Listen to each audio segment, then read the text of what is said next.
All right, you guys, so this is going to be the second video.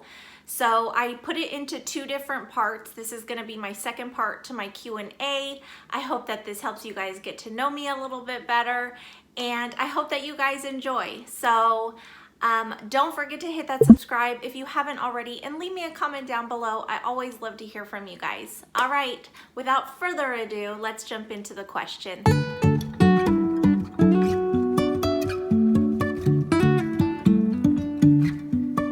Mom guilt, how to deal. So there is mom guilt. I feel guilty. So when I'm teaching Tally, I feel guilty that I'm not teaching Isaiah, or that he's like keeping himself busy, but I'm with Tally. But I know, this is what I keep in the back of my mind, okay? I know that these times the roles are gonna change. She's getting older. She's gonna be able to be more independent with her work as she grows, as she gets older and has more responsibility. And then I'll be more focused, like helping him get through kindergarten and first grade and second, you know what I mean? So I know that the roles are gonna reverse a little bit. So you guys, honestly, the thing that I tell myself is just like, I'm doing my best. There's only one of us, like there's only one mom, and the moms tend to have a lot, you know, keeping the house in order, keeping school in order, keeping the kids in order. Like, it's a lot to ask, you know, and I feel like we're harder on ourselves than we should be. Just as long as you're spreading your love throughout the kids, you know. I know when my son needs attention, he'll like come out here, and sometimes I'm busy, so I have to tell him, hold on, you know, and that's when I feel guilty because he just wants to hang out, you know. So there definitely is mom guilt, you guys, and I think it's normal for us to feel that way, even if we are doing our best and we are spreading our love out, because we have kids, we have husbands, you know, and then we're trying to balance everything else that goes along with it. So don't beat yourselves up too much. You know what I'm saying? Like, give yourselves grace, pray a lot. You know, just as long as you are showing them that love and compassion and taking some time out for them, you're doing your best, okay? But yes, I definitely have mom guilt, for sure. How do you like to study your Bible?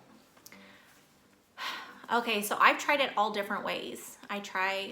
This could be different things too. So as far as like studying it time-wise, I don't think that's the question, but time-wise, I used to try to do it at night. I used to try to do it in the morning. Like, I do it anytime I can, okay? So I do it sometimes when Tally's doing parent-led and Isaiah's doing his own thing. I'll take out my Bible and my study. Now, if you're talking about, this is what I really think you're asking, what do I do? Do I just read through the Bible? Do I have things that go along with the Bible? I've done it all different ways. When I first was saved and I first started reading the Bible, I started in Genesis, and I read, I think, up until the end of Exodus, and at that point, I think it was like Numbers or something, maybe I stopped. But I was kind of confused once I got into like Numbers and all that. So I'm like, So I started in the New Testament, and I literally just read the whole New Testament. And I would just read through my Bible. At that time, I was still working, and we had to travel a lot. Me and my husband worked together. And so this is another thing. We had our own business, and so we had to travel a lot. So he was always driving most of the time. So I was on my app just reading through the Bible, or listening to, you know, the speaker on the app read to me. And I would follow along. And I still study like that. Not as much right now, because I just started doing these Bible studies that I bought. Oh my gosh, I love them. I bought like 4 different books on them. I'm gonna do a Bible video for you guys and show what I use for all of my Bible supplements and things. But right now I'm reading through my daily Bible study book with my Bible. And then I have another book that goes along with it, and it is so cool, you guys. So I'll have to do a video for you guys. But I used to just read through the Bible, and then I'd write in my journal of what I just read. And also my Bible is a study Bible, so I'll read a few verses, and if they're not making a whole lot of sense to me, I will read my study guide part of it, and that'll break it down for me. And to be completely honest, you guys, the Abeka curriculum for Bible is teaching me so much. Like the way they have it written, it's so biblically sound. That's why I love it. But they do it in a way that your kids understand it as well. Okay, so favorite way to drink coffee: iced. I love iced coffee. Sometimes I want to drink warm coffee. I don't know if it's because I like the feeling of holding the mug. That sounds weird, but it's true. It's like something in your mind about sitting down, reading your Bible, holding your warm coffee, and drinking it, right, you guys? Oh my gosh, please comment down below if you feel the same way. But for me, I am an iced coffee girl. I love iced coffee. Now, if it were between Starbucks and Dunkin' Donuts, I would have to say Starbucks. Now, I do not agree with Starbucks in a lot of things. Okay, probably everything, honestly. But I do like the way their coffee tastes. It's a richer taste, and for me, I like the way coffee tastes. Now I won't drink like black coffee because that's is too strong tasting for me. But I do like tasting the coffee throughout the iced coffee, if that makes sense. Like I don't like iced coffee super sweet, but I like it to have some sweetness. I don't know, but I like how Starbucks is a little bit stronger, it tastes like. Unless I'm just ordering the wrong things through Dunkin' Donuts. I don't know. But I know Starbucks is more in my area than Dunkin' Donuts. It's kind of more sporadic. And to be honest, I have not had a Starbucks, you guys, since before Christmas. So it literally, I swear the last Starbucks I bought was probably the one that I had in my video. Or not my video, I think I posted it on my Instagram because it was like a treat for me, okay? So that's what I used to like doing, getting my coffee and going shopping by myself. That was my thing, you guys. So that was the last time I had a Starbucks coffee or bought coffee from anywhere, honestly. I make them at home, so I would say Liz Cafe is my favorite. Because that's what I do. And let me tell you, it saves so much money, you guys. Like literally it saves so much money. So I do get the Starbucks Veranda or Blonde Veranda. It's super good. Oh my gosh, it's so good. And then so I just use my coffee maker, and then I add a little bit of vanilla creamer, and then I add vanilla almond milk. So speaking of coffee, let me have a sip. I hope you guys have your guys' coffees and you guys are just hanging out with me. What do you guys like, Starbucks or Dunkin' Donuts? Let me know. Or another coffee place where you guys live. Top reasons why I homeschool. So I did a video on reasons to homeschool, and I think I even did one on my, like, why I chose to homeschool. I can't remember. It was a while ago, I think. So for me, my daughter was already in a Christian school, so the faith part was already there. Even though I wanted to teach her, I can say faith is related to it, but that's not the main thing because she was already getting that. For me, I wanted her home. There was so many things going on at that time. I think it's when a lot of the shootings and things were happening, and the unsettling feeling of your kids not being with you, you not being in control of exactly what your kids are learning or what they're surrounded with or by, you know. I wanted her home. I wanted to be able to surround her with godly things and knowing what's going on with her. Also, there were some changes going on with her that I was noticing that I just felt like I wanted her with me. And what else? I think that was the main one, you guys. Also, I will mention, because this did factor into it. Now, my son was not going to school at that time. I mean, he's only 4 now. So, but I was thinking ahead. Private school's really expensive. And I was thinking, okay, in 3 years, we're gonna have Isaiah in school, and that means I'm gonna be paying for the 2 kids for private school. That's like a house mortgage, you know? That is so expensive. And I could do that on my own. And I didn't want to continue to have her in school and then have to pull her out later on. And then, you know, especially when she's built all these relationships and strong bonds with people. So I just felt like it was necessary. So I was looking ahead, really. So that's why I homeschool. Favorite book and verse from the Bible. Oh my gosh, you guys, that is so hard. I literally read that and I'm like, oh man, I really had to like sit and think. Most of these questions I really sat and thought on because you just live day to day and you just kind of are doing what you're doing. But with this, so I don't have a favorite, honestly. So I'll read one. So say we'll read Daniel. I'm like, oh my gosh, this is my favorite. I love Daniel. He's courageous. He doesn't care. He's praying no matter what the rules are. He gets thrown into the lion's den and he is just like, God's got me. That's amazing, okay? And I pray that I could put my full armor on like that and just be so courageous and just know that you're good no matter what, you know what I mean? So I love Daniel, but then you read another story and then you're like, oh my gosh, I love that story. You know, you hear about Ruth or you hear about Esther or Paul. I love Paul. Like, just, you know, he was a rough man. He was a bad man, and God saved him. He pulled him from that and saved him.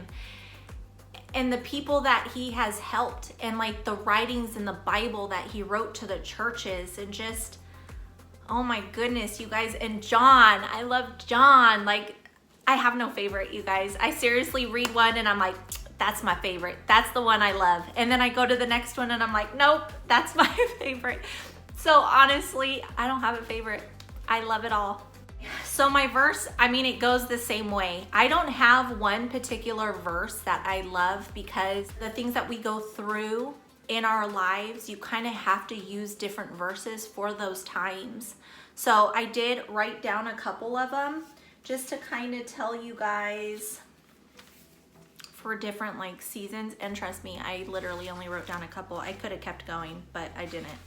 And I'm not good at memorization, so I don't have them memorized. I literally will go, like if I'm feeling some kind of way, I'll just go to my Bible or I'll go to my phone app and I'll just read through some of them.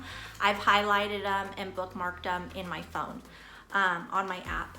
But one of them that truly, really just like, I mean, if you really need to know who God is, this is the verse for you. I am Alpha and Omega, the beginning, the end, the first and the last. If you really think about that and try to wrap your mind around that, like, you can't. That's from Revelation 22:13. And that's just huge to me. Like, he is everything. That's it. That's all there is. He is everything. So another one that I really love, like if I'm going through hard times, you know, stressed out or worried. I know that when Oscar was sick a lot, this is one that ran through my head a lot. He shall cover thee with his feathers, and under his wings shalt thou trust. His truth shall be his shield and buckler. And that one's Psalms 91:4. I love that one. Just he covers us with his wings, you guys. He shelters us. Now this one I love because this is what I want our household, our faith to be based upon, okay? So Matthew 7:25 says, and the rain descended and the floods came and the winds blew and beat upon that house and it fell not, for it was founded upon a rock. Oh, founded upon a rock, you guys. God is our rock. We could get through anything. This life throws everything at us. This world throws everything at us. The people in this world throw everything at us. We just need to keep our foundation strong, know what we believe in, and stick to it. That is one thing that me and my daughter talk pretty much every single night before bed. It's like our thing. And don't mind the garbage truck, it's really loud. But ever since she was probably 4, I would just instill in her that God is all she needs in this world. That he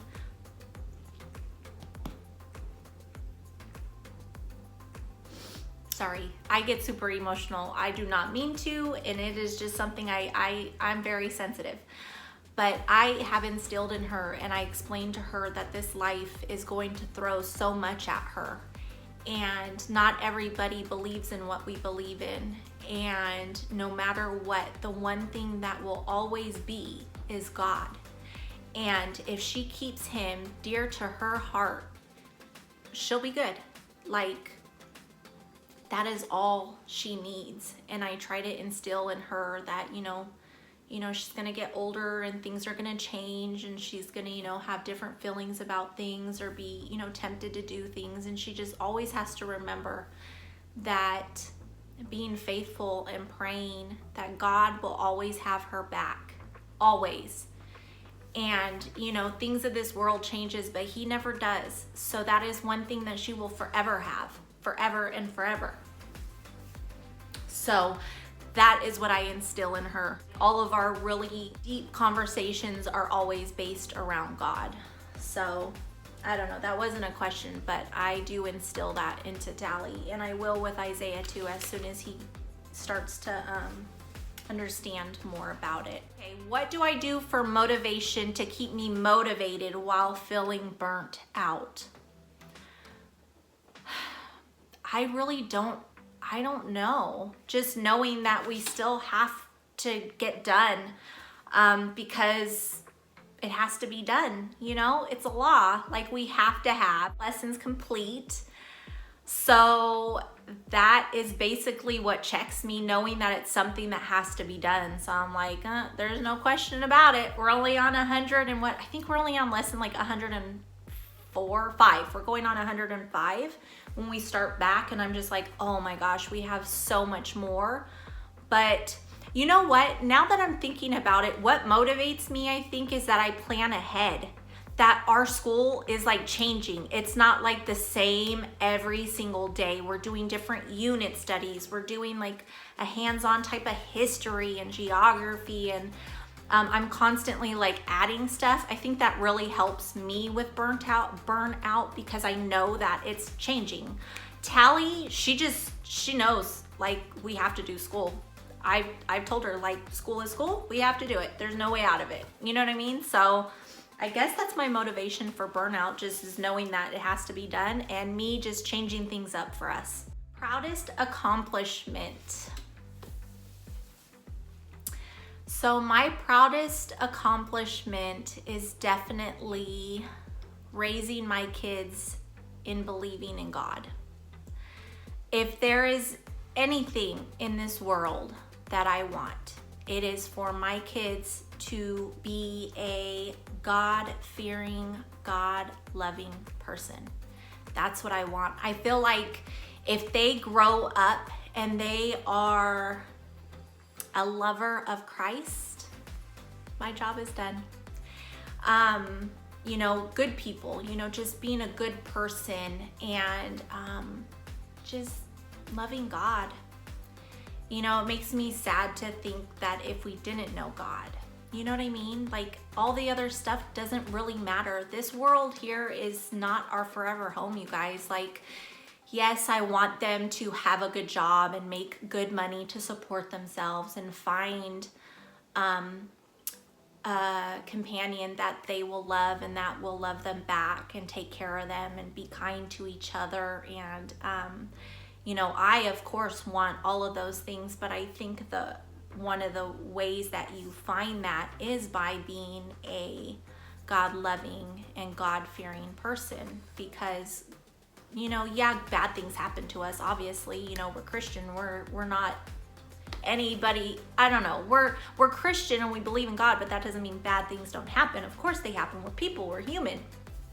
But being Christian, you just have that foundation, that rock, and that I think is already, so Tally, I'm sorry if I'm confusing you guys. So I think Tally, with her loving God the way she does, is so far my biggest accomplishment, because she has always shown a love for God ever since she was really little. So I feel like that's my biggest accomplishment so far. I pray that, you know, Isaiah follows in that same footstep, and I mean, I'm pretty confident that he will. We are both, myself and my husband, try to like show that in our home. You know what I mean? What they see is what they do, or what they see is what they feel. You know what I mean? So as long as we can keep God in our lives as much as we can, or as much as we are, then I think that will be good, right? But that's my biggest accomplishment, or the biggest one that I want to see in the future. Favorite books besides the Bible? I don't have a favorite book, guys. I don't read at all. I've tried, I've bought books, I've started the books, they're good books, but for me, when I have a like forever flowing to-do list, I just feel like that is always like shoved to the bottom of my priority list. I enjoy reading. It's not something that like I love. So I think if I really truly loved it, I would find more time for it. But just with the way my life is right now, it's really hard. Maybe later on I'll find the time to do it, but right now I just keep pushing that down to the bottom of the priority. Now, I was recommended a book by one of you moms, and I did order it, and it's on its way. I think I'm gonna get it tomorrow or Friday. I'm super excited about it. And it is, it's a book that helps wives manage how to take care of their husbands biblically. Like, I don't know. I was recommended it and it looked good. So I'm like, if you're recommending it, I'm gonna get it. So I am going to try to find time to read that. I really am, because if it could benefit me in that way, then I'm going to read it. But right now I don't have a favorite book. Sorry, guys. Don't ask me for book recommendations unless they're kids. Pet peeves. Oh gosh, you guys are probably gonna think I'm crazy. So most of my pet peeves revolve around food.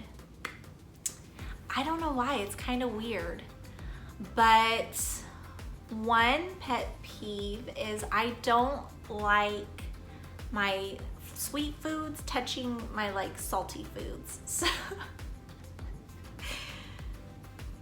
okay, this is embarrassing. So for an example, Thanksgiving, we eat at my dad's. He makes like a really good Thanksgiving meal, and he has yams, and I always have to have a separate bowl for my yams. They cannot touch my mashed potatoes or my stuffing. Like, I just can't have it happen, okay? So my food can't, like, food can touch, like my potatoes can touch my stuffing, but something sweet, it just, I don't know, I can't do it. So that's a pet peeve if my food is touching.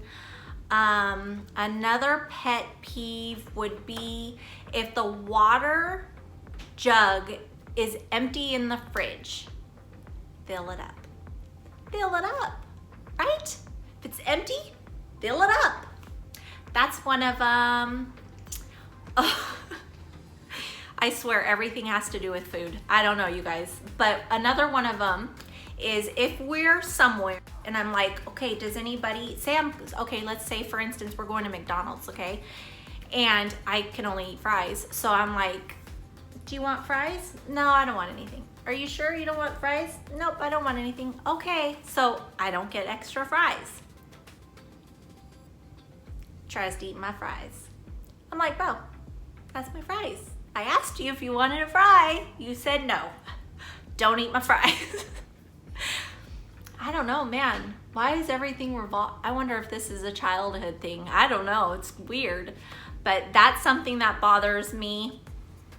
Another thing has to do with food, you guys. If I'm cooking dinner if I'm cooking dinner, preparing it, do not come in and eat it before it's done. You know what I'm saying? Don't pick at the food. Oh my gosh, you guys, does that drive you guys crazy? Tell me down in the comments, please. Please tell me I'm not crazy. Another couple things around the house is like if there's a laundry basket, throw your dirty clothes in it. Don't throw it on the floor or don't put it on the dresser. My kids have the habit of their towels just laying it on the dresser or on the bed. And there's like a hook right there for it. Like hook it up, like 3 steps away. Just hook it up. Just hook it up. And then I just feel like a nag because I'm always like, hey, your towel was on the dresser. Can you just hook it up? You know what I mean? Oh my gosh, you guys, you know, just the little things, I think. The little things that drive me crazy. And another thing, you guys are probably like, this chick is crazy. I may be a little bit. But like with my potato chips or like any type of chip or crackers, cereals, anything like that, like wind it up, either use a chip clip or fold the box together, like close it because it'll go stale. Close it. Another one, oh my gosh, I shouldn't be telling you guys all this. You guys are really gonna think I'm crazy. Another one is, when I shop, I usually have like an open thing of Cheez-Its and then like a new thing of Cheez-Its, or an open thing of peanut butter and a new thing of peanut butter. You know what I mean? So make sure before you open the other peanut butter, like make sure you're not opening a new one when we already have one open. Is that so much to ask, you guys? I don't know. Is it? Maybe I'm a little crazy. It's kind of like a thing like pick your battles, you know. At this point I just kind of do it. I fix it just because what else are you gonna do? But it's those things that drive me crazy, you guys. It's all surrounded by food. I don't know. What do I do to take care of myself?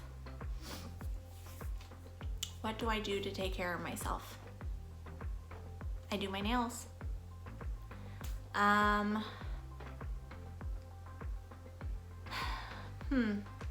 In what way? Mentally or physically? I have been working out and that's definitely been helping mentally and physically. So no matter what, I start that in the morning most of the time. No matter what, most of the time. That kind of doesn't make sense, but I really do try. I've been really trying and putting effort and I've really been enjoying it. It hasn't been like a real battle for me, except for on the days that my body is really sore or tired, but I still make myself do it and I feel better. So I've been working out. I've been drinking a lot of water, which I never do, but I'm like on a water challenge. So I've been marking on a little notepad how much water I drink a day. That I've been doing. I do paint my nails. It makes me feel better, like I said. What else? That's basically it. I don't know what I do for myself to take care of myself. That's probably it, you guys. And I take time out with the Bible. That really helps me. It helps me feel connected, you know. Tip handling daily responsibilities. Okay, daily responsibilities with like homeschooling, balancing. I think I already said that. So my daily responsibilities, I literally usually do when Tally's done with school and Isaiah's done with school. Well, Isaiah's never really done because he does it whenever he wants. But I literally, it's like a job, okay? I work in the day with Tally and Isaiah for school, and then after is when I basically do stuff. And then I find time in between when they're busy to just do little things here and there. That's basically what I do. Yeah, that's pretty much it. Do you still enjoy or recommend a Becca? Yes, I still will totally recommend a Becca. I don't know. I love their Bible curriculum. We'll use that forever, I think. And I'm pretty sure we will be using language arts forever. I love language arts through them. I honestly loved all of their curriculum. For me, it was just a matter of finding something that made our homeschool make sense for us. But would I recommend a Becca? Definitely. Do I think a Becca is for specific kids? Definitely. But that goes along with other curriculums. You know what I mean? So everything is specifically for somebody. It's not for everybody, but yes, I would definitely recommend it. I love Abeka. I think that their curriculum is super strong. Their foundation is strong. I don't know the background of Abeka. I know it's Christian and it's really biblically sound, but sometimes, I don't know, like I hear of other Christian-based companies and I kind of feel like, for instance, I don't know if you guys have heard of My Father's World, but I heard the story behind their company and they literally give half of their earnings to like different foundations and stuff for Christians, for Bibles, for like teaching, for missionaries. I love that. I'm not really sure what Abeka does. I haven't really looked into it, but I hope they do something cool like that. I don't know. Okay, so when did we start homeschooling? I kind of mentioned that earlier. Tally started homeschooling when she was in 1st grade. So we are on our 3rd year, 4th year next year, obviously. 3, 4, hello. Okay. Who is my homeschooling inspiration? So I follow different mom channels on YouTube, and I think all of them that I follow give me some sort of inspiration. I don't have one specific channel or person that I'm like, that's where I get all my inspiration from, because we're all so different. So I kind of pull from different moms, different things. I don't agree with everything that some of the people that I follow, but I mean, for the most part, I do. I love the moms. I think they're awesome. So I pretty much just pull a little bit from each channel that I follow, basically. Do I worry that I'm gonna run out of time teaching before high school graduation? Man, I've never even thought that far. Like, I know I want to homeschool through high school, but I never thought like, oh my gosh, am I gonna run out of time teaching or everything? Now I'm kind of worried that I'm gonna run out of time, you guys. No, not really. No, I'm not worried about it because there's certain things that we can follow to make sure that our kiddos are learning what they're supposed to be learning. You can always get in touch with HSLDA. It's a great lawyer type company that works for homeschoolers. And you do have to pay them yearly, but they're lawyers. They back you no matter what. You can ask any type of question to them and they will answer you. So, you know, if you're worried, especially during high school, knowing what classes your kids have to take and how many credits and how to do all that, then they're super helpful. So I know that I'll be relying on them a lot through high school and probably even through junior high just to kind of get her set. But I plan pretty far ahead, so I kind of know like where our years are going.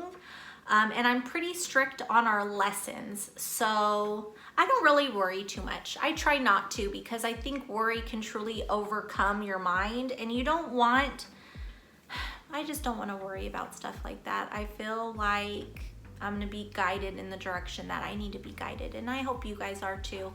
I know that it's normal for us to be worried and scared. You know, do I wonder like, oh my gosh, is she learning enough? Is she doing enough? And then I'm like, she's good. So I think that is it, you guys. This video is so long. I don't even know. I hope that you guys sat through the whole thing. I hope that this was fun for you guys. It was really fun for me. Please leave me comments down below. Let me know what you guys are using for Bible study.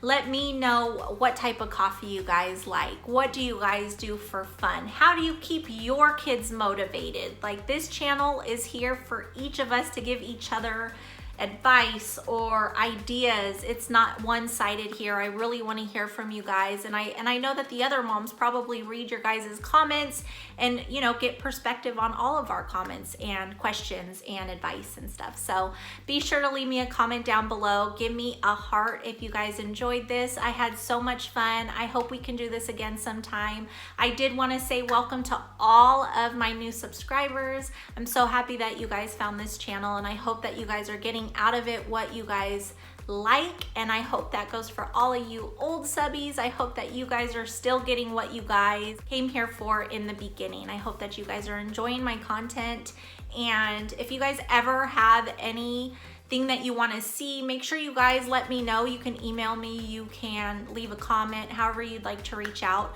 I do have a page over on Instagram if you guys want to follow me over there. It's simply homeschool18. And yeah, I'd love to hear from you guys. All right, you guys, be blessed, be safe, and I will see you guys back on my channel real soon. Bye.